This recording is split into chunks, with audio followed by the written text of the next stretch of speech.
Talaga ang sarili para sa 3 minutong pananahimik.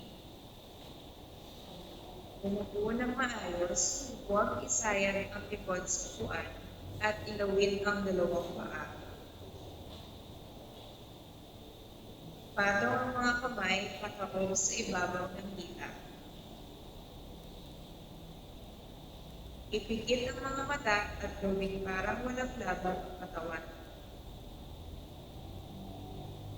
Patahimikin ang pag-iisip at huwag magpalabas ng anuman sa isipan.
panalay kami. Ngayon pong kayabakan,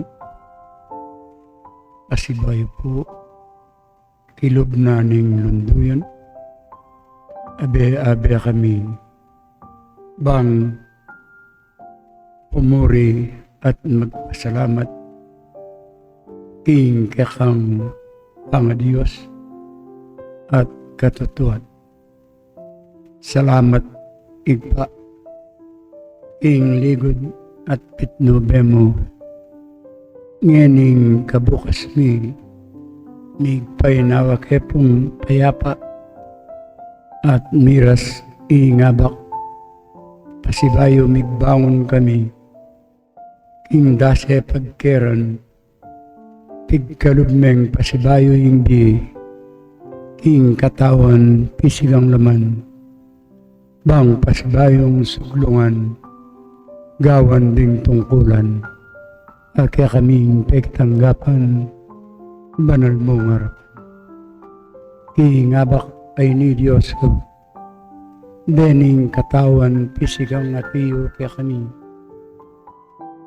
ganap mo sang ipagkalod ing ganap hasikanan dinan mo keng sapata kadyasnan malino kay sipan bang kingabak abe kepong pasibayong tanggap kari nga manong itabal ipuka kami king kayabakan na iti bang kanita Diyos ko makanyan ming akilala at alastas baming adinan kaganapan dualat loob naman ing kaya kaming lunduyan ing balang metong at metong kaya kami king kaya baka na ini sana po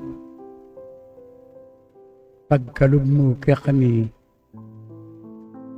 ing matibe pamanalig pamanyal pantaya king kaya kang alananggang lagyo king kaya kang pangadiyos at katutuan makanyanesong katanggap ing balang metong at metong kaya kami baming agawa aganap ing tungkulan kabang atyo kami dirinan mong panahon ing yatong iti ing iskwelaan kaya kami kaya niban igpa atin kepong balang paksang pag-aralan ing balang aldo na po ning kaya kaming pamitipon pamagsan metong banal mong harapan ing balang kapatid kong midinan orasan igpa ikasa ing manimuna ing karelang kaisipan bang ing kabyasnan pepaybat kaya ka palyari da pong adinan kaganapan ding paksan kaya kaming pag-aralan bang kaming hanggang talapakiramdam ing kaya baka na inwi bami pong ganapa intindihan kapamilata na mo rin ing pagkanong kasopan kaya kami naman dening kaya beming mga intang kaya nakanig pa at ikaming makatwa alam ng bandila ni kaya kaming kasalpantayanan kapatiran Union Espiritista sana ing balang metong at metong ganap mi nga kilala ay intindihan bang kanitay pa manatili kay payapa king kilob na ning lunduyan king kayabaka na ini ding pangako espiritong turo at tumayid ka kami inganggang bagay katutuan kapamilya tanda po dening pinili mong kasangkapan pinawa karing dakal ginong Diyos ganap dasang asadya ding parelang kasarilinan bang magsan metong Tingkak kang banala pagirian, bangit ang dali sa Espiritu, yasaing malyaring magbaba, makiagum ka kami kay nga ba kay ni bang kanita po, ing kabyasnan, ganap miragdagan, kapamilatan da po, di nga manong ka kaming dandaman, karing mga banal at tuburan. Igpasalamat po, ing balang metong at metong ka kami, dinan mo pong ganap pasikanan, kabyasnan, bang di nga manong ipabal mo kaya kami, ela po malyaring masayang. Salamat po, O Diyos ko, at inganggang ka kaming delong ka kangay ni ing kayabakan, apilan man po, emi papagarian, ing sarili ming kaburyan, nung iting hanggang ka kaming delong ka, isa sa lalemingan po, at ipapamilatan, ing kaya ka nga nakabugtong Yeso Kristong kaya kaming Ginoo. Yan ang sa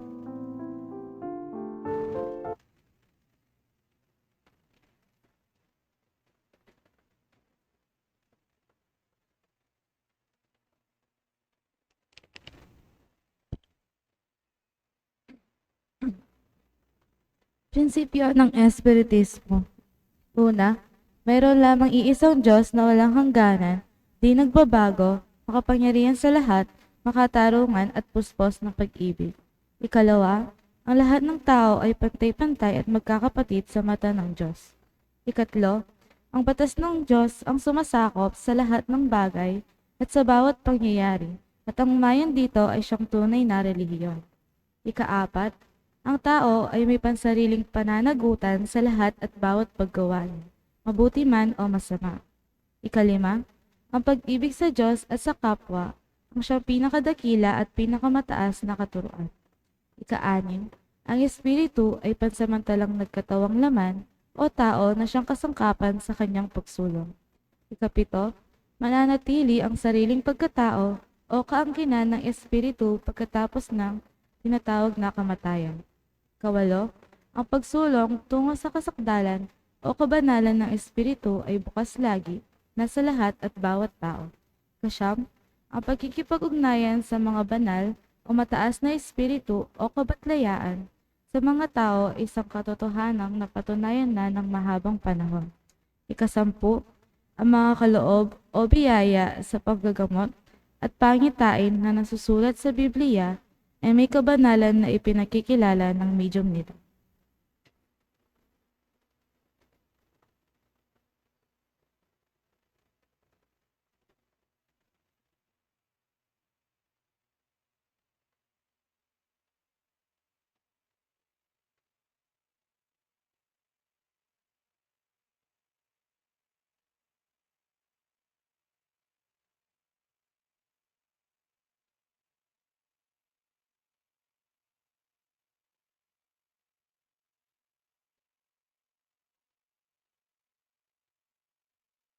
Ang isang magandang umaga po sa ating lahat, mga magulang at mga kabataan. At sa ating pong mga taga-subaybay po sa ating Facebook Live. Noong nakaraang linggo po, ating pong pinag-aralan ang tungkol sa pagsubok ng mayaman at sa mahirap. At ngayon po bilang kaugnay po ng ating pag-aaral noong nakaraang linggo, ang paksa naman po natin ay hindi pagkakapantay ng yaman. Babasahin ko po ang kanyang referensya dito sa aklat po ng Kawikaan. Sabi po dito sa 22:2, ang mayaman at ang dukha ay nagkakasalubong kapwa, ang Panginoon ang may lalang sa kanilang lahat. So sa ngayong umaga po, mayroon pong mga kapatid na nabigyan po ng kaorasan upang magpaliwanag po sa ating paksa ayon sa kanilang naiintindihan. Ang una ko pong bibigyan ng kaorasan, ang magulang po na Edgar Palma. Pangalawa po ang kapatid po na Rico Anusension at ang pangatlo po ang kapatid na Rosario Santos. Sa inyo po ang kaorasan.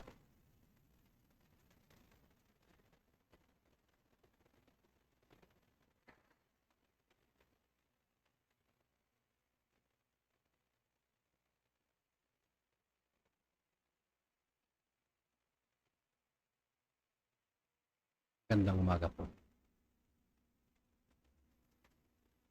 Kanina pong pagpasok ko sa loob ng lunduyan, habang kami naglalakad sa dahan, sinabi ko sa sarili ko, ako na siguro ang mahaga ngayong umaga.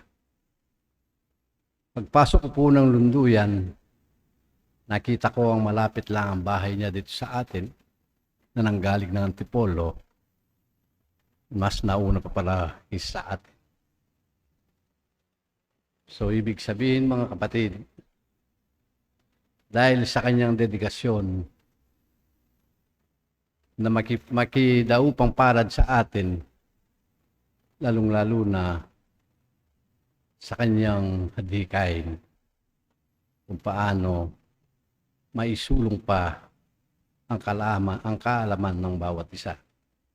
Salamat kapatid. Itong ating paksang pinag-aaralan ngayong umaga kapatid.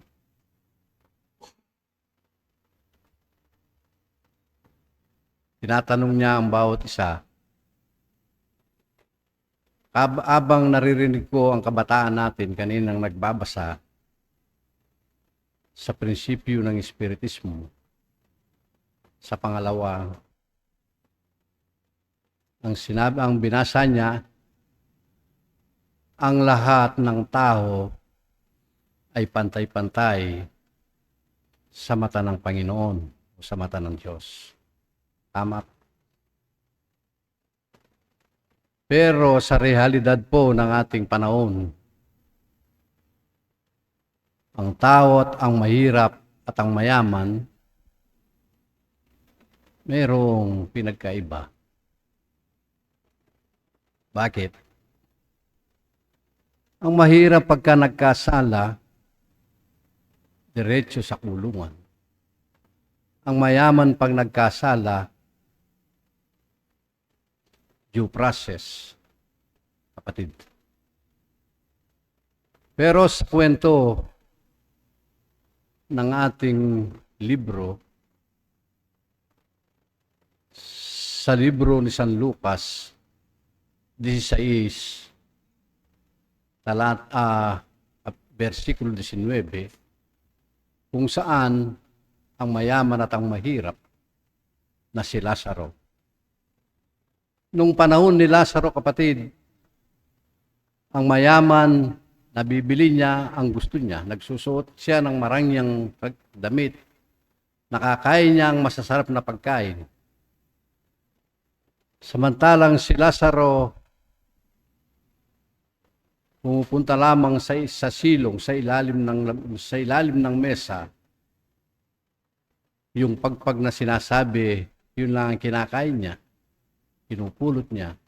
Kasama pa niya ang mga aso. At dinidilaan ang kanyang katawan dahil puro sugat ang kanyang katawan. Pero hindi lamang dahil siya ay mahirap, nung panahon na siya ay nawala na dito sa mundong ibabaw at siya ay pumanaw.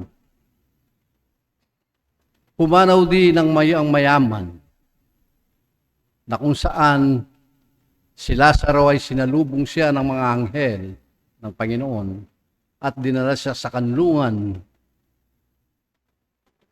ni Nunong Abraham. At doon, kung titingnan natin sa ating pag-aaral, walang hanggang kaligayahan ang natamasa niya. Samantalang itong mayaman, nung mamatay siya ang mamatay, napunta siya doon sa Hades, na kung saan walang hangganan na kahirapan ang nararamdaman niya. At dahil sobrang hinit, tumingala siya sa itaas at doon niya nakita si Nunong Abraham. Nakasama niya si Lazaro. At doon sinabi niya kay Nunong Abraham, sabihin mo kay Lazaro, itiltil niya ang kanyang daliri sa tubig at ilagay niya sa aking bibig upang maibsan man lamang ang nararanasan kong kainitan ngayon. Sinabi po ni Lazaro sa kanya, ay ni Nunong Abraham sa kanya, hindi pwede. Dahil mayroong pagitan. Ikaw at si Lazaro. Dahil nung panahon mo, nauna na ang kaligayahan na tinamasa mo sa mundong ginalawan mo panahon mo. So, ibig sabihin mga kapatid, sa kwento po ng ating nabasa sa libro ni San Lucas, na kung saan tumitingin din sa kabilang mundo, na kung saan natin pinag-aaralan na sa iba yung buhay talaga naman yung gumagawa ng mabuti at nagpapakumbaba, sila ang nakakatamasa ng masarap na kalagayan. Dahil po nung panahon ng mayaman dito sa mundong ibabaw, ginawa niya puro na lang masarap dito sa mundo, na kung saan siya ay nagrereklamo kay Nunong Abraham nung siya ay naroon na sa kabilang buhay. Kaya mga kapatid, ito pong ating paksang pinag-aaralan ng umaga, napakaganda. At muli tayo mag-aaral at magandang umaga sa inyong lahat.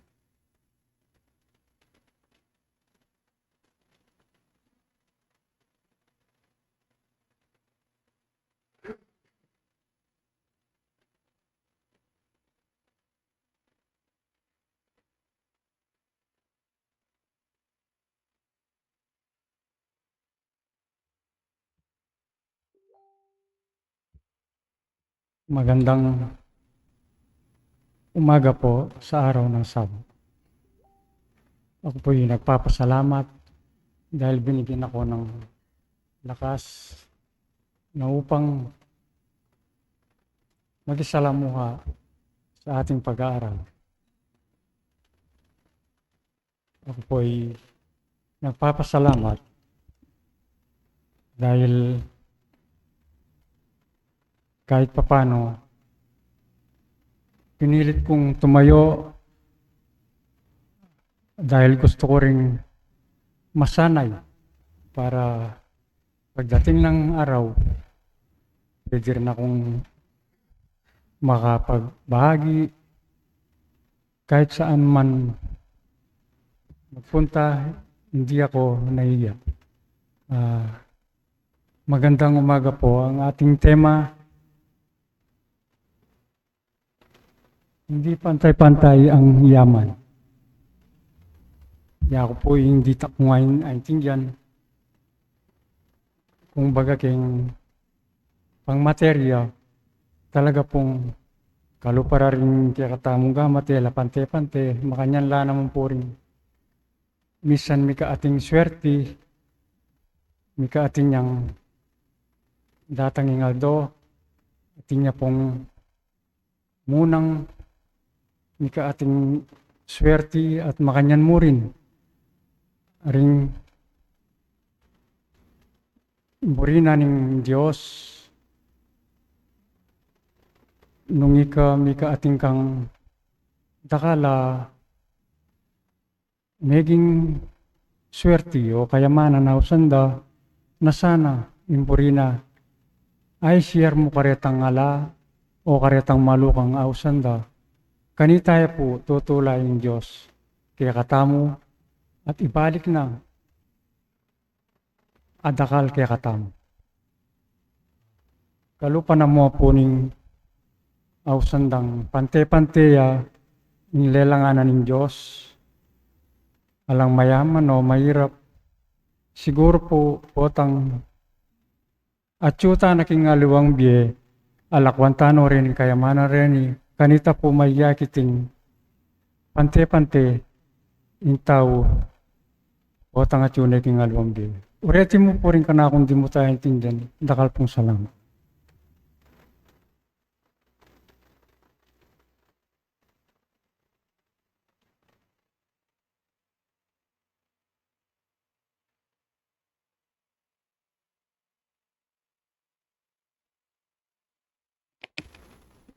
Isang mapagpalang umaga po sa ating lahat.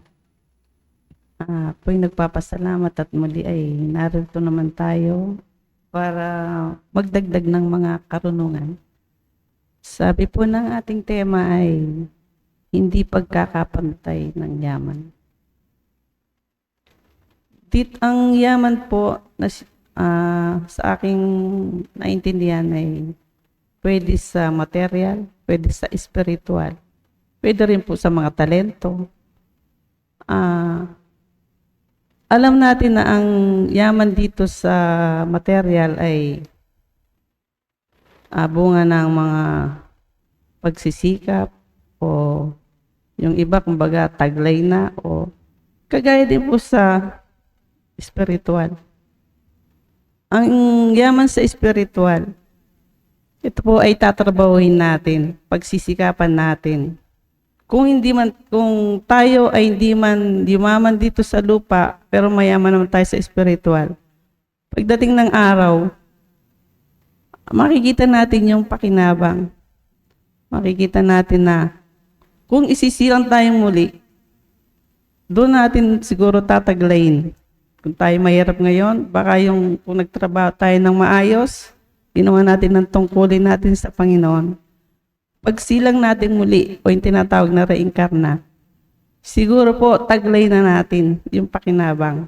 Taglay natin mapa-material, mapa-spiritual. Taglay natin yung mga karunungang naipon natin sa unang buhay. O hindi po magkakapantay-pantay kung ang isang tao ay hindi nagtrabaho sa Panginoon, hindi gumawa ng tungkulin, at yung isa gumawa ng tungkulin, pagdating ng araw, doon po lalabas ang hindi pagkakapantay. Pero ang importante po, lahat tayo, hindi man nagkakapantay-pantay ang mga yaman natin dito sa lupa, pero sa harapan ng dakilang Panginoon, tayo lahat ay pantay-pantay. Yun lamang po nga kung maibabahagi at muli ay maraming salamat.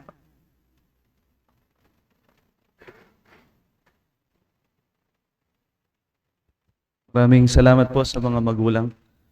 Kung una po nating babasahin ang ating paksa, marahil sasabihin po natin na hindi makatarungan ng Diyos bakit may hindi pagkakapantay-pantay sa kayamanan. Subalit nung nakaraang linggo po, hindi po ba pinag-aralan natin ang pagsubok ng sa mayaman at sa mahirap? At ang naging paliwanag po ay kung mayaman ka, iba po yung pagsubok mo sa mahirap. Sa mga mayaman po, ang maaring matutunan nila kung paano maging mapagpakumbaba, paano maging mapagbigay, paano hindi maging makasarili o maging sakim. At sa mga kapuspalad naman po, sa mga mahirap, ang maaring maging pag-aaral ay paano maging matiisin, paano magtiwala sa Diyos, at paano mo pagsisikapan na maalis ka doon sa kahirapan. At sabi po nung huling kapatid kanina, ang lahat naman daw po ng kalagayan natin ngayon ay bunga po nung ating mga nakaraang kalayaan o nakaraang paggawa. At upa pong mas mapaliwanag ng mas maayos, narito po ngayon ang ating pong kapatid na Kuya JC upang ibahagi po ang kanyang karunungan tungkol po sa ating paksa. Sa inyo po ang oras.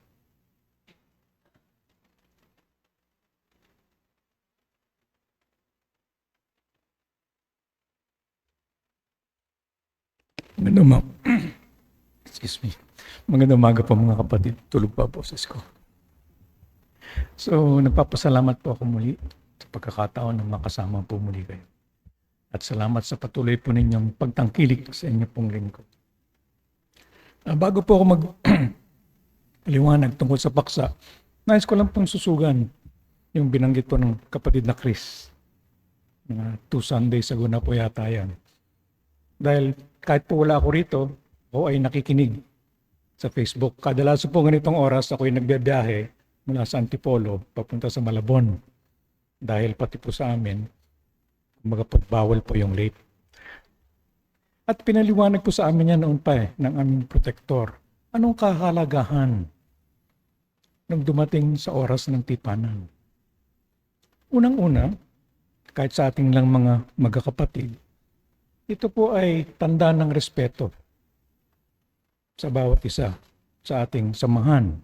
Na tayo ay may tipanan, 6:00 magsisimula ang ating gawain, kung kaya nga dapat igalang natin yung pananagutan na yun. Ikalawa, kanino po ba tayo nakikipagtipan? Hindi po ba sa ating protektores? Sa mga tinatawag nating batlaya? Kayo po ba kung meron kayong appointment, sabihin na natin, sa lipunan ng mga tao, sa mayor o sa pangulo, usapan 8:00. Darating po ba kayo ng 8:30? 9:00? Maghihintay po ba ang pangulo para sa inyo? Lalo na pong pangulo, talaga pong oras yan. Appointment sa inyo, 8:00 hanggang 8:00 yan, di ba? Dahil 8:30 may iba na kausap. Palagay niyo po ba, yung mga protektores natin, walang ibang responsibilidad? Tayo lang po ba yung ginagabayan? Sinusukat po ng ating mga protektores ang ating sensibilidad kung tayo po ba'y tumutupad sa tipanan. At kadalasan daw po, pag nakita nila, nasaan yung katipan ko? Hindi seryoso itong aking mga alaga. Kung kaya't hahayo sila.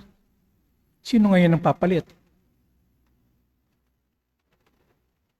Kung kaya nga po, muli po, nangangas na po ako, pasensya na po kayo. Mahalaga po yung dumating tayo sa oras ng tipanan. Dahil, mga magulang, ginagaya po tayo ng ating mga anak. 6:00 po ng Sabado ng gabi. Ang tipanan ko naman sa mga kabataan sa pag-aaral. Dumating ako dito bago mag 6:00.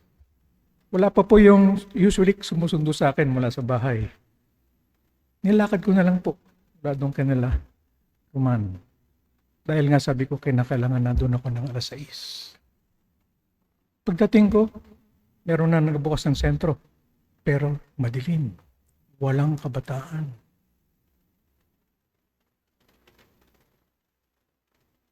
Saan po nila nakukuha yung pagbawalang bahala sa oras ng tipan? Di po ba kung anong nakita sa mga magulang, yun ang sinusunod ng mga kabataan? Kung kaya nga po hinihingi ko ang tulong ninyo para sa susunod na henerasyon, bigyan po natin ng magandang halimbawa para makita nila ang aming mga magulang tumutupad sa oras ng tipan. Gagayahin namin.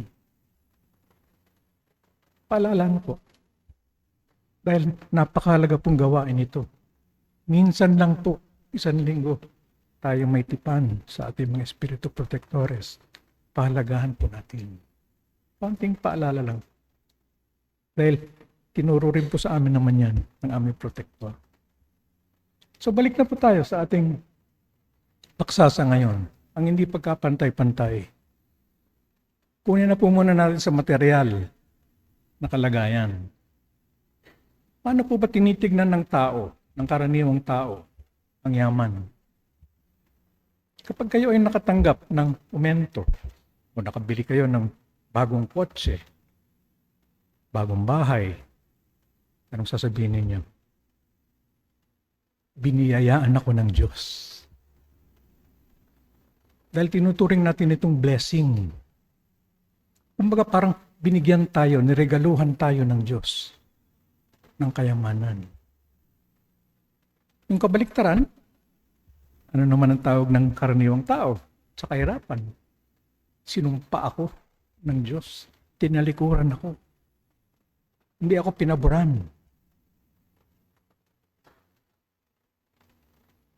Ganon pa rin po ba?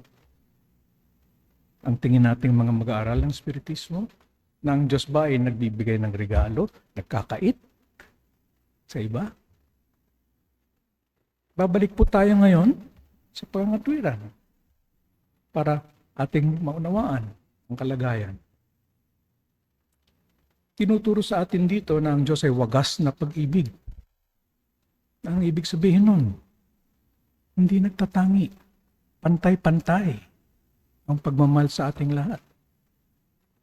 So sasabihin, paano naging pantay-pantay? Pinanganak na mayaman. Ako, naghihirap ako, hindi naman ako umaasenso sa materya. Nagtangi po ba ang Diyos doon? So makatuwid, hindi po makatugma. So paano po natin ngayon unawain, pananatiliin natin yung ating pagkaunawa na ang Diyos ay wagas na pag-ibig, pantay-pantay ang pagturing sa ating lahat, hindi nagtatangi, doon sa nakikita nating katotohanan na iba-iba yung kalagayan nating material.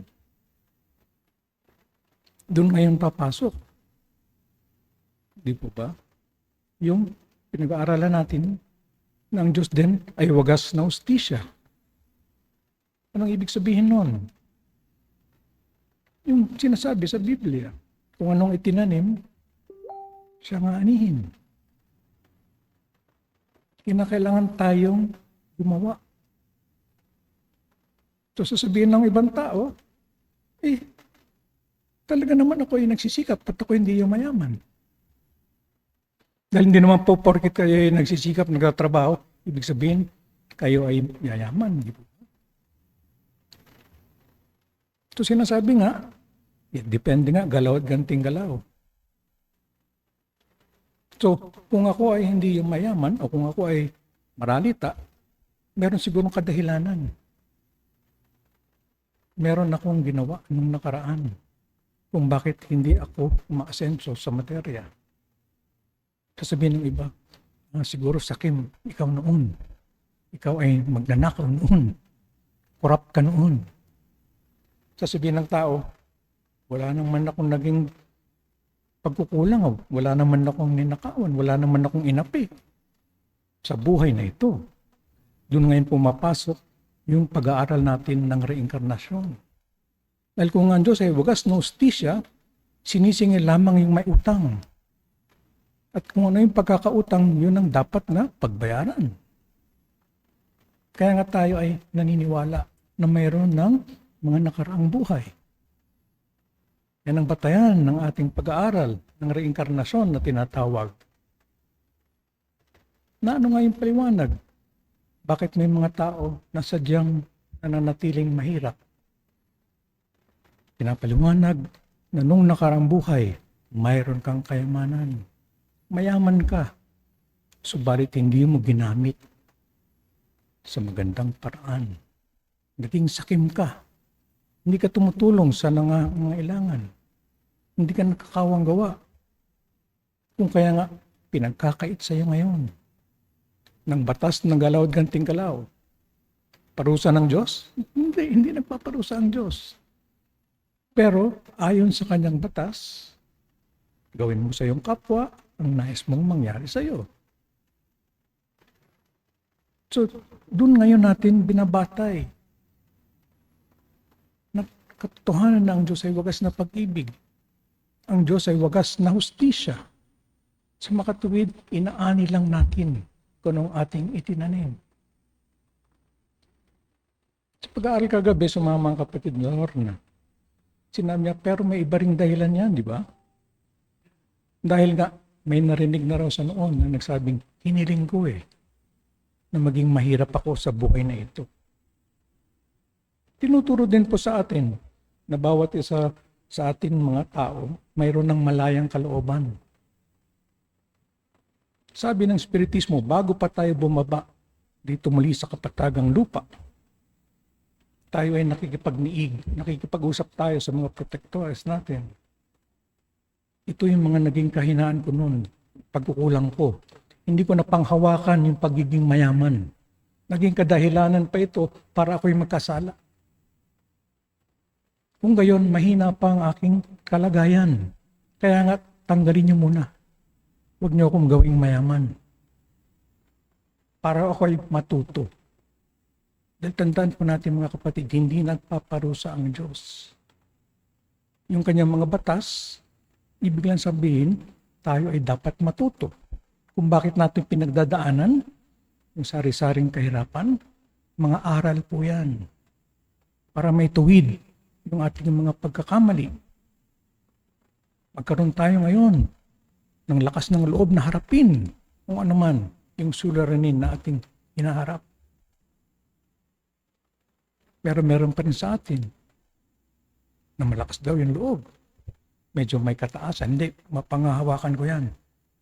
Panganak niyo ako sa pamilyang mahirap ay mayaman. Diba? At gagamitin ko yung aming yaman para tumulong sa iba.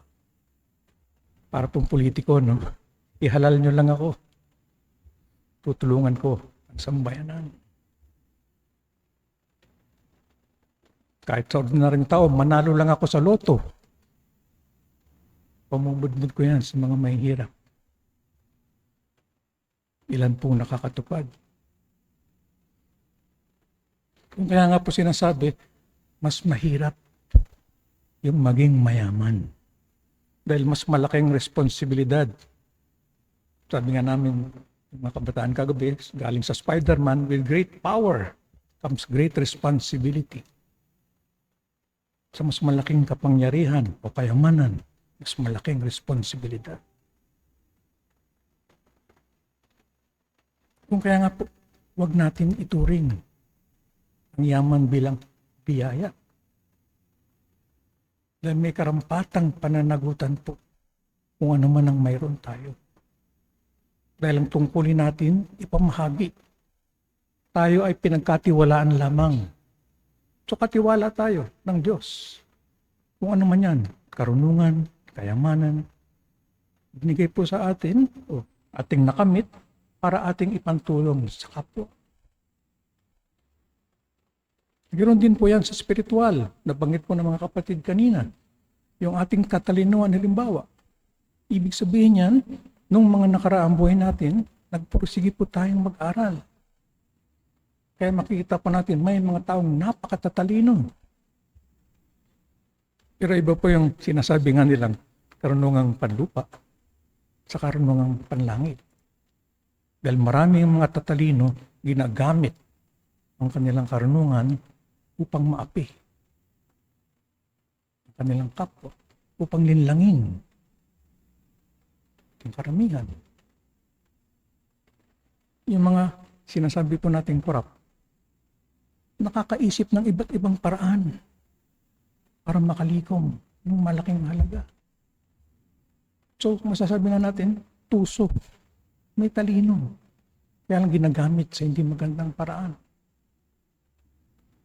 Kung kaya nga po makikita din natin, nakakayag ito na hindi porket matalino na ang espiritu mo, papanganak ka, laging matalino. May nakikita tayong mga tao, mayroong diferensya. Yung tinatawag nilang autistic. Sa scientific term, tawag dyan, idiot savant. Idiot, o sabing medyo simple, mangmang, dahil may diferensya.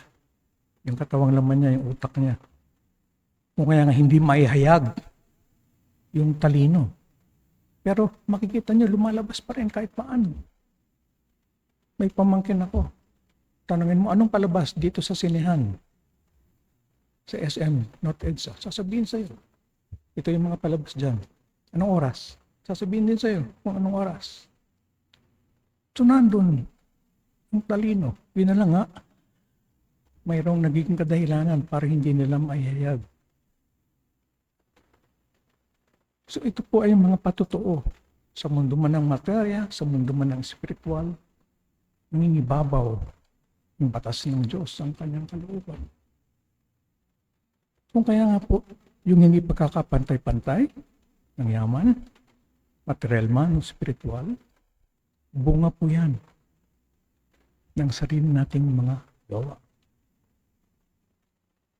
Kung kaya nga po, yung pagkaunawang niyan sa mga batas ng Diyos, yan ang nagdudulot sa atin ng kapayapaan. Dumadaan ako sa matinding kahirapan, tanggap ko. Dahil alam ko, hindi ako pinaparusahan ng Diyos. Hindi niya ako tinatalikuran. Hindi siya nagtatangi kung hindi kaparaanan nito upang ako ay matuto. Upang ako ay palakasin. Dahil ako ay magsisikap ngayon. natiiwasan ko na. Yung panlilinlang, yung pagiging sakim. Makikita niyo naman, di ba? Sa karamihan ng mahihirap, mas bukas ang kanilang mga palad na tumulong sa kanilang kapwa mahirap. Dahil natututo na nga sila na kailangan magtulungan tayo. Tayong mga dukha. Magbigayan tayo sa isa't isa para tayo ay mag-survive. So aral mga kapatid, mahal tayo ng Diyos. Hindi tayo itatapon sa isang impyerno pagkatapos lang ng isang buhay. Kung hindi, bibigyan tayo ng pagkakataon muling mabuhay upang maituwid kung anuman ang ating mga naging pagkukulang. At tayong mga mayroon ng kaunting yaman, kaunti o malaki, hindi po sa atin yan. Dahil nilikha po ng Diyos ang ating daigdig para sa ating lahat. Kaya wag po nating punin ang labis sa ating pangangailangan. Tayo po ay magbigay. Paano natin malalaman kung sapat na ba yung binibigay natin na tulong sa ating kapwa? Si Jesus na rin mismo nagsabi, gawin mo sa iyong kapwa kung anong nais mong gawin sa iyo. Sapat na ba nabigyan niyo ako ng 20 pesos? Natutuwa na ba ako kung binigyan niyo lang ako ng 20 pesos? Kung pangangailangan ko ay 100 man lang? So ganun ang sukatan mga kapatid. Kung ano magiging katanggap-tanggap kung kayo yung nangangailangan, ganun ang dapat ninyong ialay sa inyong kapwang nangangailangan. So tandaan po natin mga kapatid, sa atin nakasalalay ang ating kalagayan. Kung tayo ay magiging mapayapa, tatanggapin kung ano naman ang suliranin na ating pinagdadaanan, at kung tayo ba ay susulong sa pamamagitan ng pagtulong sa kapwa.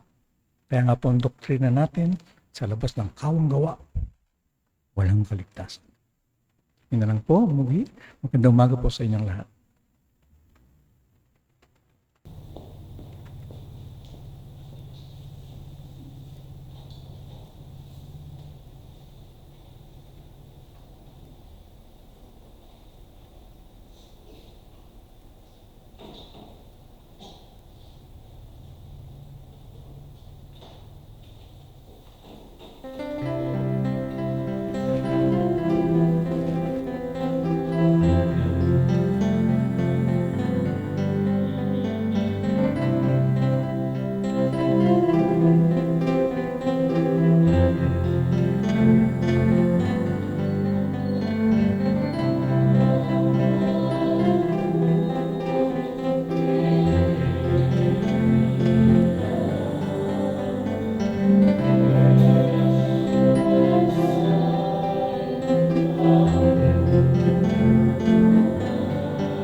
Sa bawat paghakbang, sa bawat landas na tinatahak. Ang lahat ng tao sa mundo ay ginagabayan ng Diyos Ama. Kapayapaan at pag-ibig ang maghari sa lahat at bawat isa, ngayon at magpakailanman. Sa bawat paglalakbay ng tao sa mundo ng sanlibutan, maraming karanasan, maraming pagsubok, maraming kabigatan o kagaangan ang kanilang mararamdaman. Sa bawat pag-aaral na kanila'y nalilikom,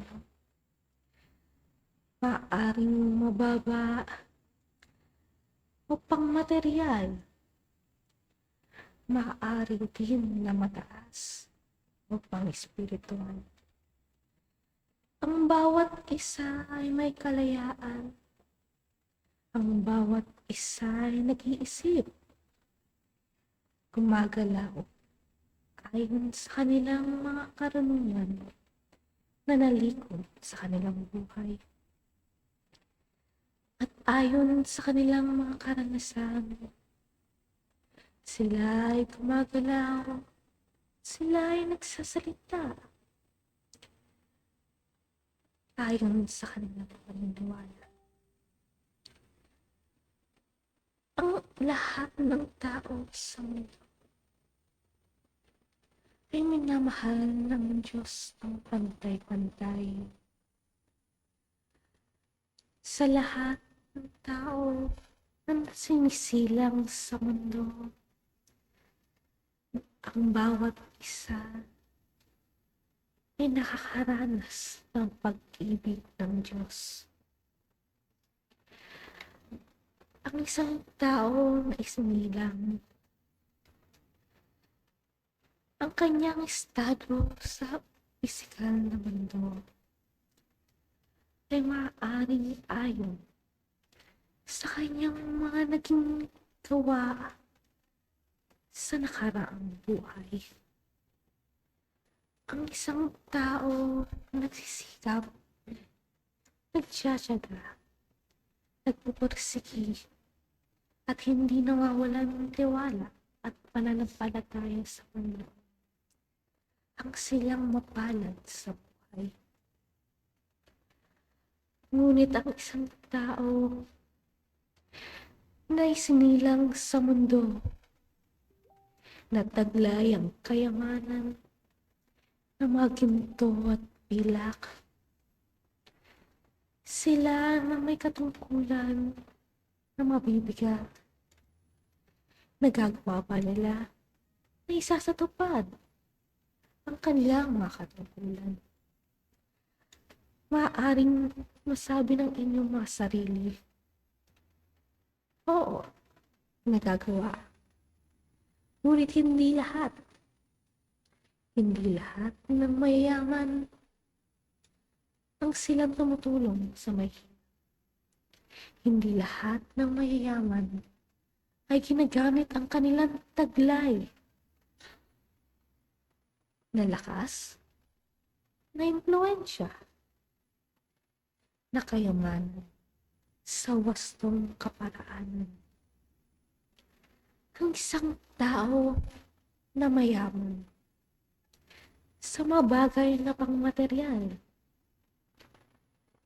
ay madalas na hindi nakakalapit sa Diyos. May tatanong ninyo, bakit? Sapagkat ang isang tao na nabubuhay sa sanlibutan, na walang hini-hini, walang pangangailangan, sila na mapalad sa kanilang mga buhay. Sila ang naunang isipin ang kanilang sariling kapakanan. Ang kanilang mga kilos, kanilang mga salita, na ayon lamang sa kanilang nagagalawan. Sila ay mayaman Sila ay hindi naghirap.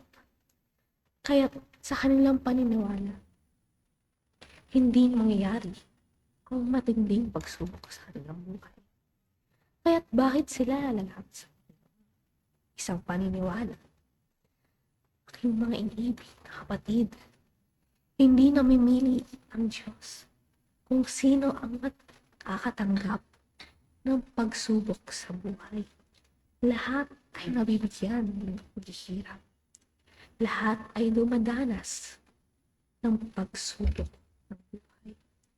Kaya't habang kayo ay nabubuhay sa sanlibutan, gawin ang nararapat. Gampanan ang katungkulan, gumawa ng kabutihan, tumulong sa kapwa, magmahal, pairalin ang kapayapaan sa inyong mga buhay.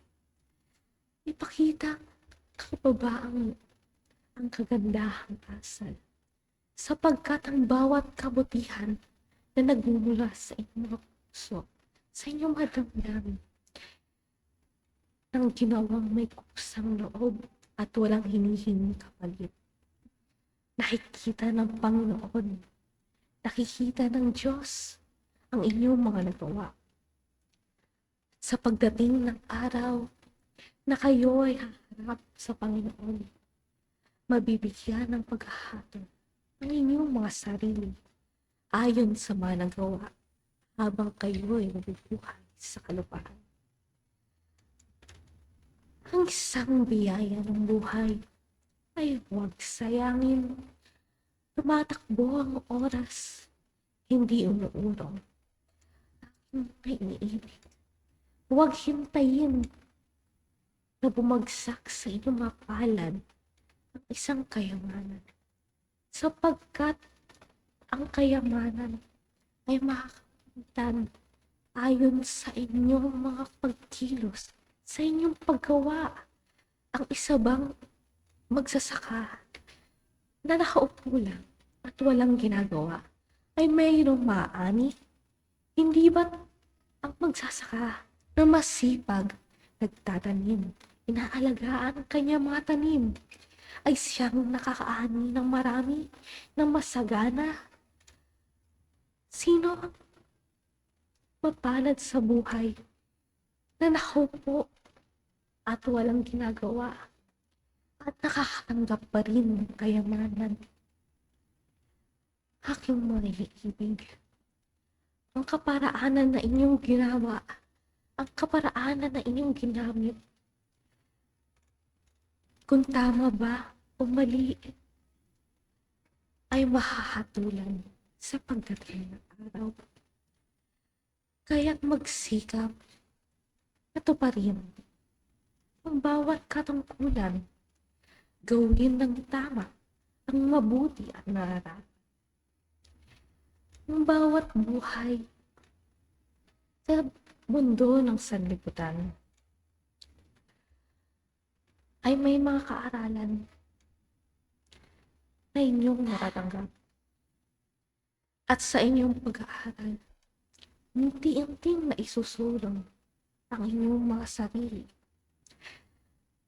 Ang isang tao na nag-aaral ng mga kaalaman pang-espiritual, siya ang mapalad sapagkat nabibigyan ng kalinawagan ng kanyang buhay. Nabibigyan ng isang kalinawagan ang kanyang pag-iisip. Kaya't nalalaman niya ang katotohanan na mga salita ng Panginoon. Ang bawat isa sa inyo na nag-aaral at sinasaliksik ng mga banal na kasulatan, tatanong ko sa inyo, inyo bang naisa sa buhay ang bawat katuroan, ang bawat pag-aaral na inyong nalilikom? O kayo ba ay tao na tinatanggap ang kaalaman, ngunit hindi ginagamit, hindi isa sa buhay?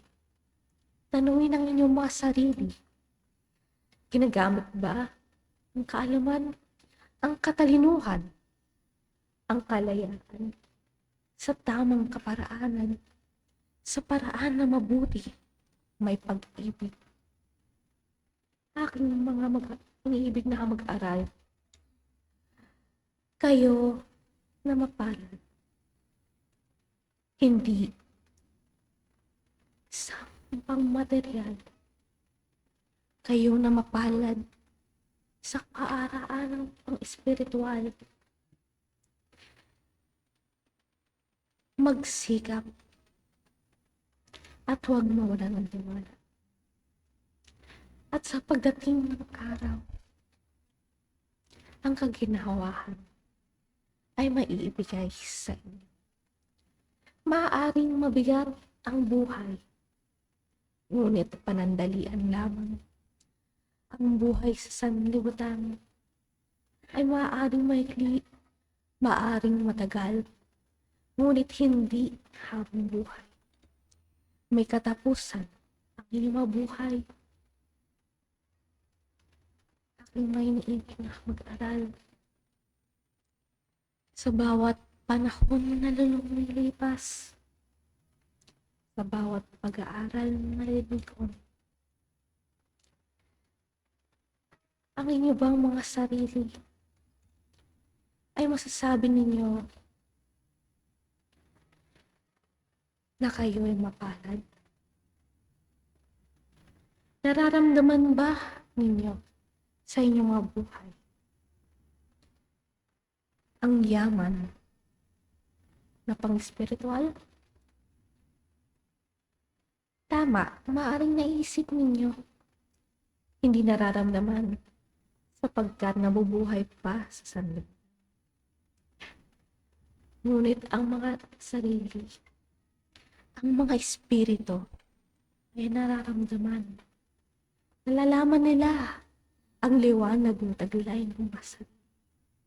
Kaya kahit na hindi malaman ang katawang laman, ang katawang espiritual ay nakakaalam sapagkat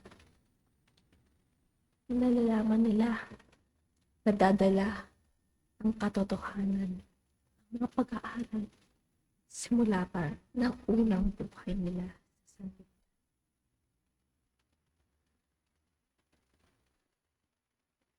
Sa bawat pag-aaral, ang mga sarili ay nabibigyan ng kalinawan. Napapalawak ang kaalaman. Kaya't ang katotohanan ng Panginoon na ibinababa sa inyong kapal, pinagsasaluhan, at inyong tatanggap hindi sa katawang laman, kundi sa katawang espiritual. Kayo ay mabuhay ayon sa katuruan ng Diyos Ama.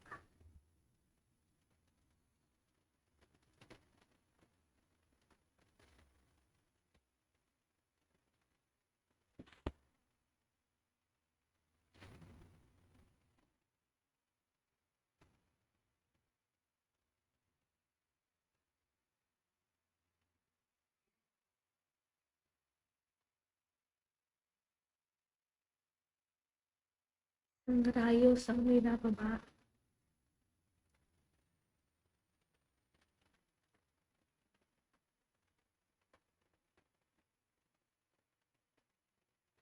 At ipinapamahagi sa bawat mag-aaral.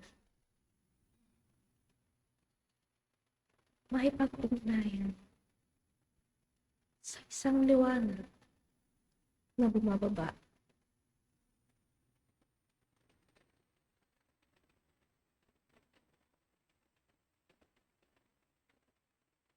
Damdamin ang kapayapaan na nanggagaling sa kaharian ng Diyos Ama. Isang kapayapaan sa inyong mga katawan, laman, spiritual, sa inyong mga isipan at damdam. Tanggapin ang biyaya na may pag-ibig ng Panginoon. Isang proteksyon sa buhay, sa sanlibutan. Tanggapin ang liwanag na babalot sa iyong sarili.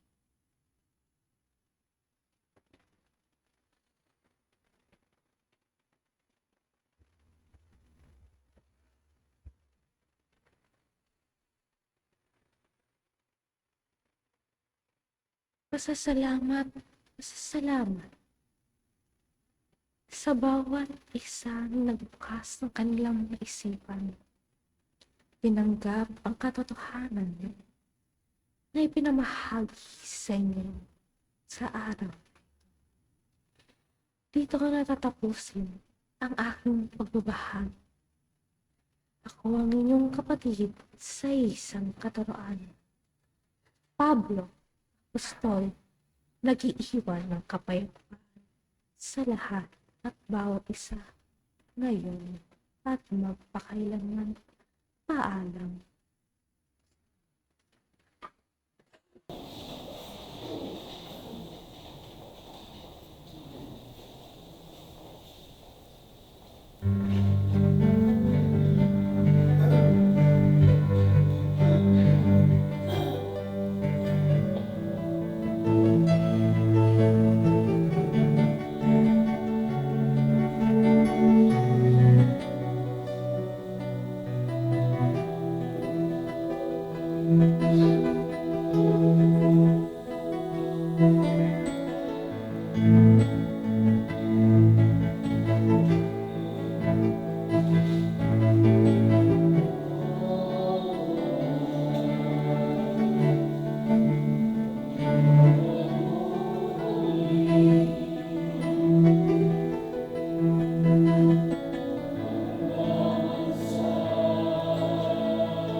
Tandaan ninyo,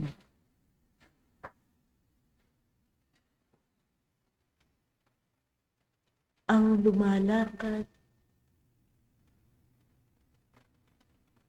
sa kautusan ay mayroong dangal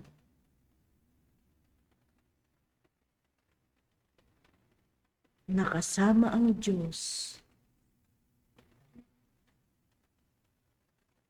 sa kanyang paggawa. Kapayapaan sa inyo ay aking ibinibigay.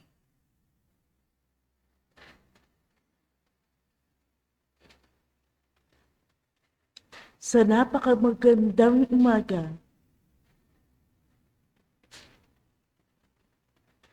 na maaliwalas ang panahon sa taong sumusunod sa banal na kautusan.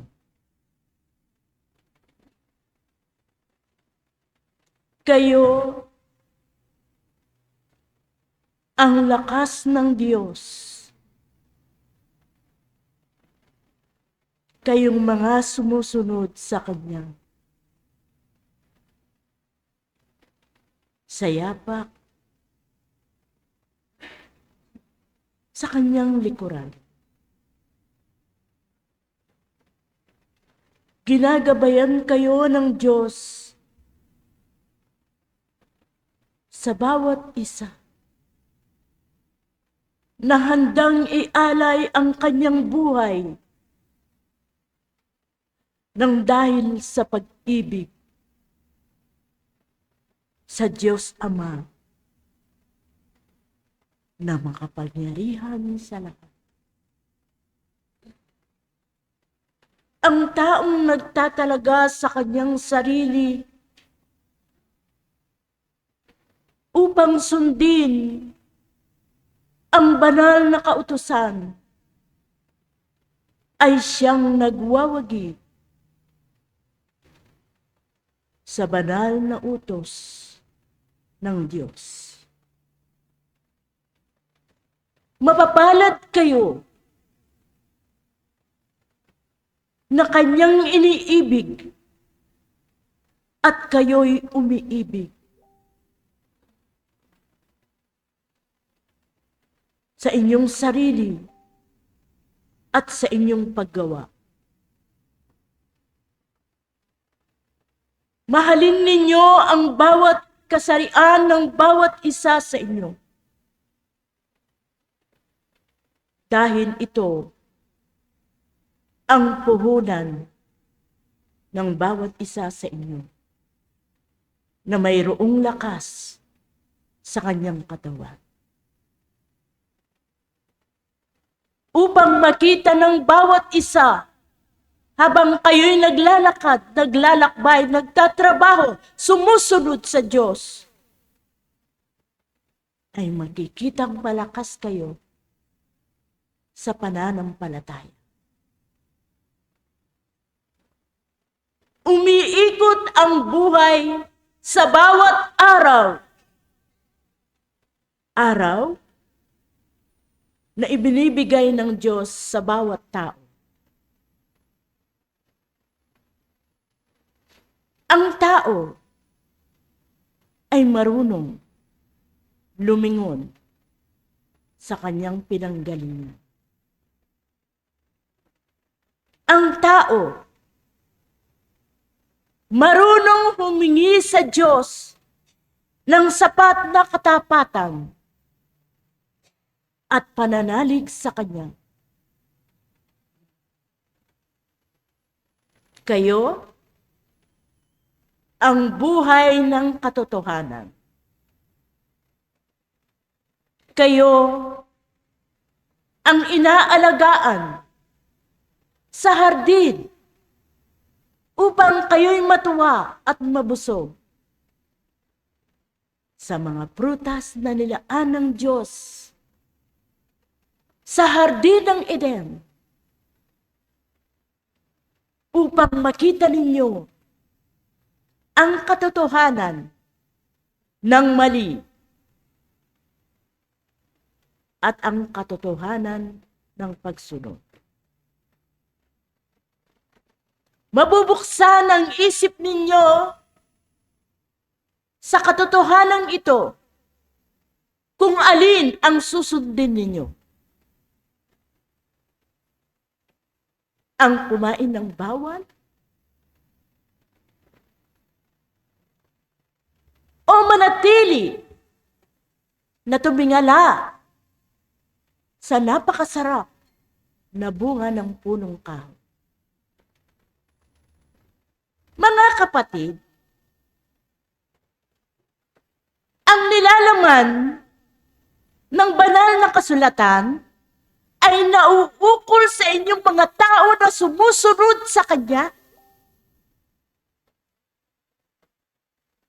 Pinarurunong ang sarili kung paanong manatili sa pagtawag ng Diyos at sa Kanyang kasunduan na huwag kakain dahil malalaman mo ang katotohanan ng mali at tama.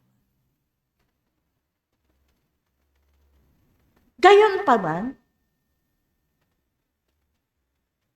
dahil nagawa na ng unang tao ang likhang ito,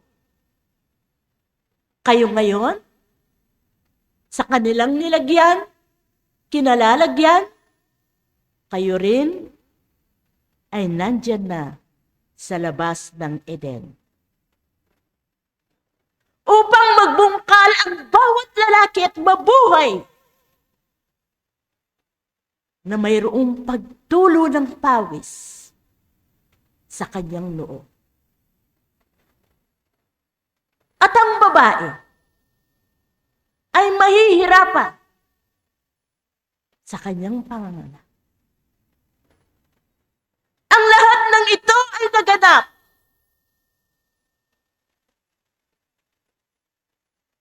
dahil ang tao ay hindi naging matatag dahil lamang sa tukso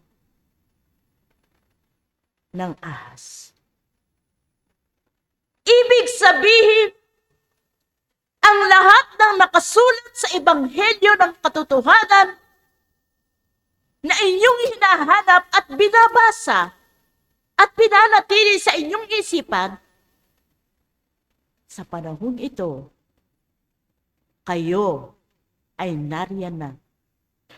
Humini sa dalawa. Kaya kailangan ng tao sa kanyang paglalakad ay matisod mo ang isang katotohanan, huwag kang patutukso.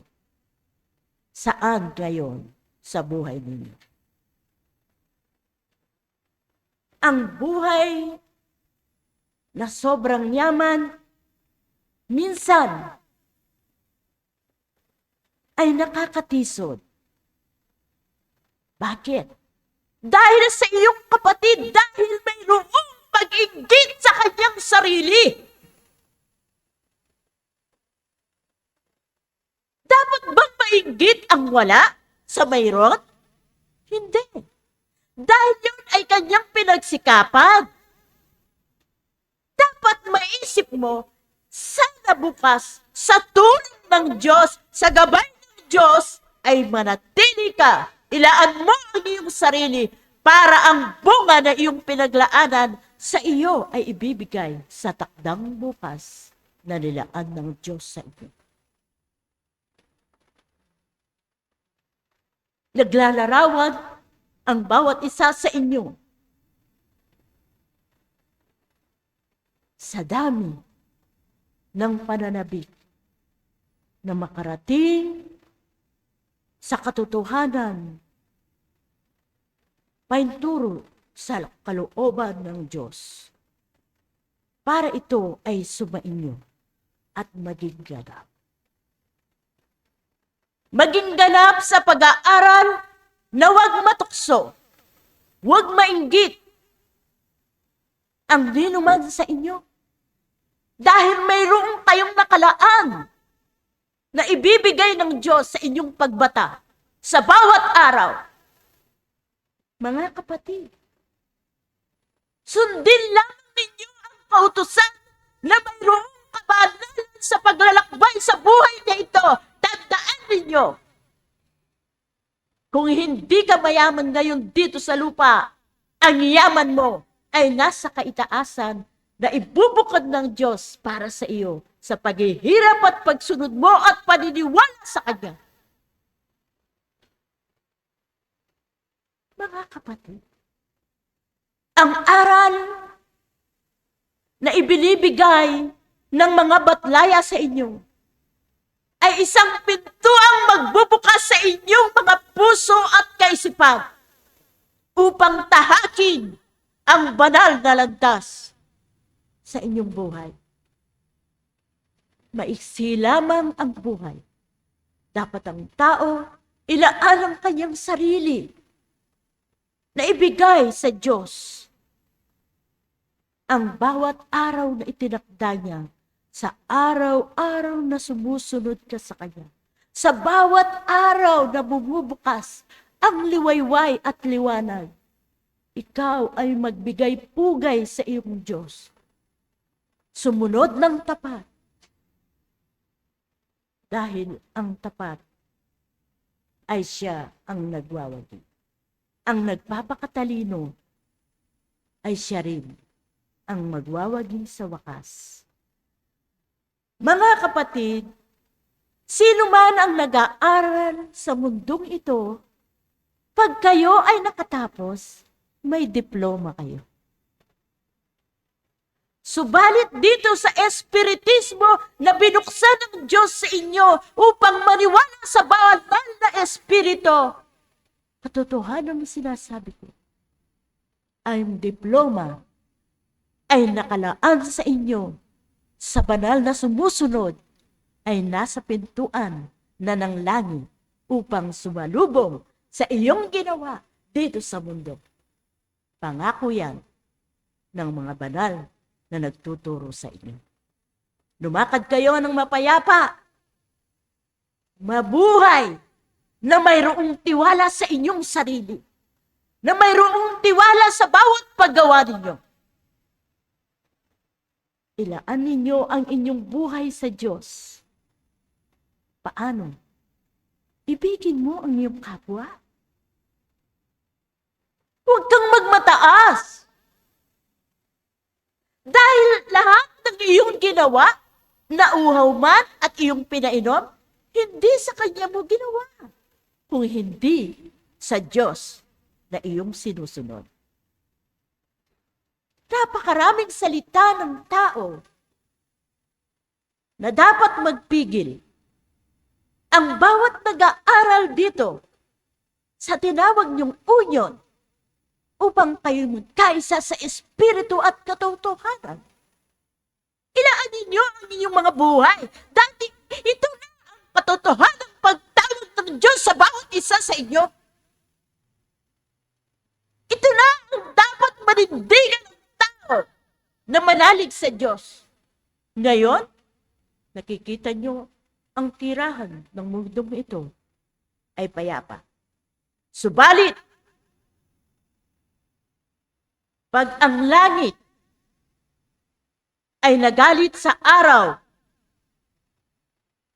ng bukas, ay makikita nyo sa panahon na napakalakas ng hangin, paggalaw ng lupa. Mga kapatid, hindi sana sa oras na iyon na mananatili ang iyong paniniwala sa Diyos, kundi sa araw-araw na iyong paglakad at pagsamba. Para kung dumating iyon, isa ka ng matibay na bahay. Hindi na kailangang mabuwal dahil ikaw ay nilagay ng Diyos sa matibay na pundasyon. Mga kapatid, laging buksan ang inyong isip. Laging ilaan ang inyong buhay sa Diyos upang kayo'y patibayin. Ngayon, at magpakailanman sa inyong buhay. Ang gandang umagang ito ay ibinibigay ng Diyos sa inyo. Ang lahat ng inyong mga paa, ang alikabok, ay pagpagin ninyo. Dahil paglabas ninyo, kayo ay nilinis na ng katotohanan na nilaan ninyo sa inyong sarili. Maraming salamat sa inyo, mga kapatid ko, ang pagsubaybay ng bawat ibinibigay ng Diyos sa inyo. Sa inyo mananatili. At iiwan ko na kayo, ang kapayapaan ng Diyos ay aking ibinibigay. Ngayon at magpakailanman. Ako, si San Gabriel Alcantara. Takbo na.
Pagbati po sa ating Facebook Live. Mula po sa kapatid na RP Soriano, mayap at mapagpalang Aldo Sabat po, pangarian pong kapatid. Sa kapatid po na Rowel Di Matulak, isang mapayapang araw po sa inyong lahat. Ayon sa katuruan ng Espiritismo, ang hindi pagkakapantay-pantay ng yaman ay hindi tanda ng kawalang katarungan ng Diyos, sapagkat ang Diyos ay ganap na makatarungan at mapagmahal. Ang buhay sa lupa ay isang yugto lamang ng walang hanggang paglalakbay ng Espiritu. Kaya't hindi maaring hatulan ang katarungan ng Diyos batay lamang sa isang pagkakatawang tao. Ang lahat ng Espiritu ay nilikhang pantay sa simula, subalit dahil sa malayang kalooban at ng antas ng kanilang moral na pag-unlad, sila ay dumaraan sa iba't ibang kalagayang material. Ang kayamanan at kahirapan ay hindi gantimpala o parusa, kundi ang pagsubok at aral na inilaan para sa pag-unlad ng Espiritu. Wala sa kalagayan ang tunay na halaga ng Espiritu, kundi sa kung paano niya hinaharap ang kanyang kalagayan. Ang hindi pagkakapantay-pantay ng yaman ay may kaugnayan din sa batas ng sanhi at bunga, kung saan ang kasalukuyang kalagayan ng Espiritu ay maaring bunga ng nakaraan o voluntaryong piniling karanasan upang matuto, mabayad o maglingkod. Bilang mga Espiritista, tayo ay inaanyaya hindi lamang na umunawa, kundi kumilos ng may pag-ibig at pananagutan. Maraming salamat po. So sa ating pong paksa ngayong umaga, ako po lagi akong bumabalik pa rin dun sa talinhaga ng mga talento, hindi po ba nung mga nakaraang linggo pinag-aralan natin. Hindi po ibig sabihin na hindi pare-parehas ang ibinigay sa atin, ay hindi pantay-pantay po yung ating pananagutan. Hindi po ba dun sa kwento, meron siyang binigyan ng 5, may binigyan siyang 3, may binigyan siyang 1. Ano po ba ang layunin ng Panginoon nung ibinigay niya yon? Di po ba binigay niya yung madami dahil yun po yung kanyang kakayahan?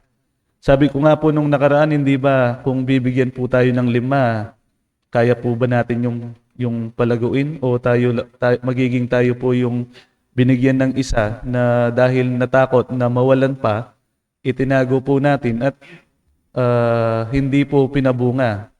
So lahat po ng ating kalagayan ngayon, una po, naaayon din sa ating kakayahan. Sabi nga po ng magulang kanina, baka naman po pag sinasabi natin ngayon na pag tumama tayo ng loto, ipapamahagi natin.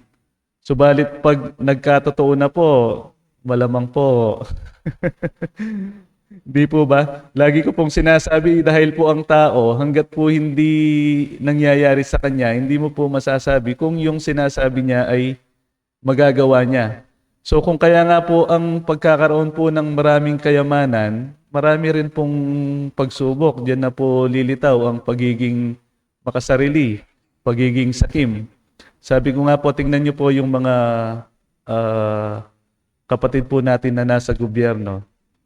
Hindi po ba yung kanilang pagnanakaw sa kaban po ng bayan, hindi naman po nagsimula yan sa malaki.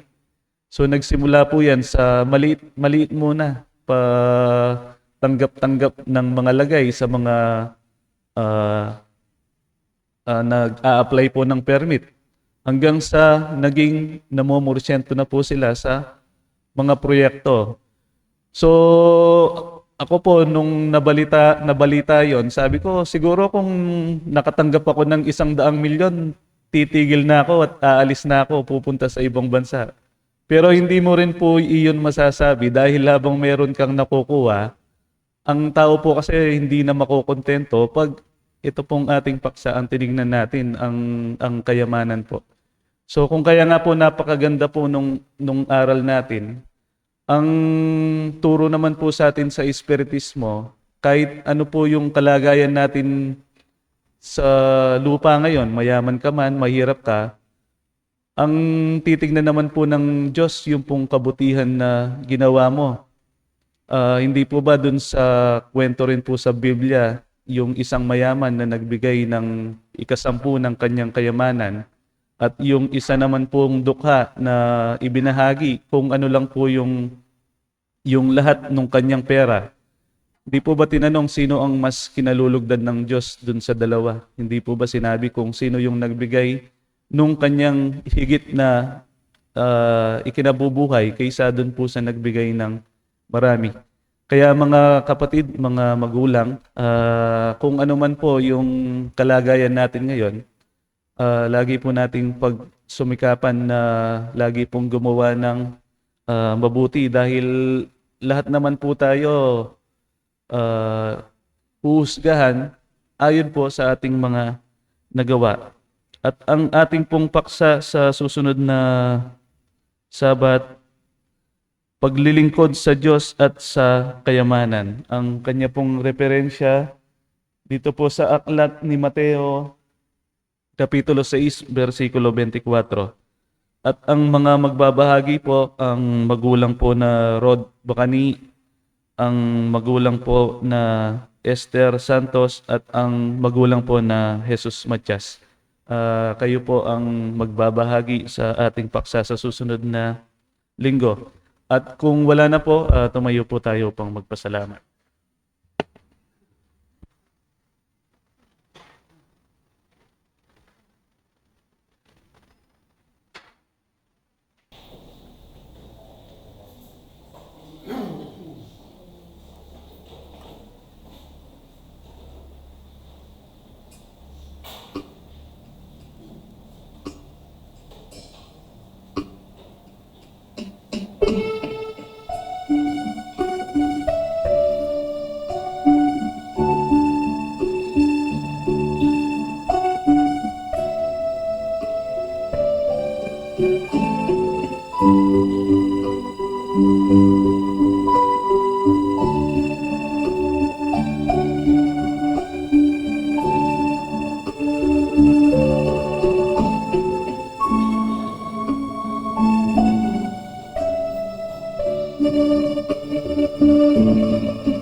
Thank you.